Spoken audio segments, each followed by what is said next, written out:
নমস্কার, আমি পার্থজিৎ বণিক, 2022 প্রাথমিক টেট পাস ডিএলএড ঐক্যমঞ্চের একজন সদস্য। বিষয় একটাই, 26শে নভেম্বর মহামিছিল।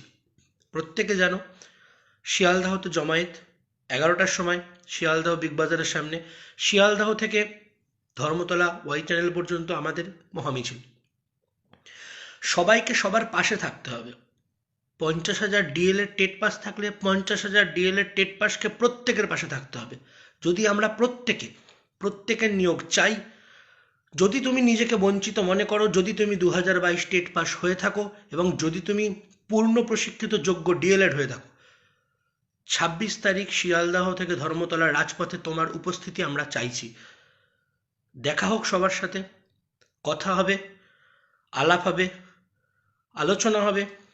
50,000 শূন্য পদে অবিলম্বে নিয়োগ বিজ্ঞপ্তি প্রকাশের, হ্যাঁ, প্রাথমিকে 50,000 শূন্য পদের নিয়োগ বিজ্ঞপ্তি প্রকাশের দাবি চিৎকার করে উঠবে। মুখ্যমন্ত্রী কথা দিয়েছিলেন, প্রতিশ্রুতি দিয়েছিলেন, 10 লক্ষ শূন্যপদ রয়েছে সরকারি দপ্তরে। আমরা সেই 10 লক্ষ শূন্যপদের মধ্যে থেকে 50,000 শূন্যপদ চাইছি প্রাথমিকের জন্য।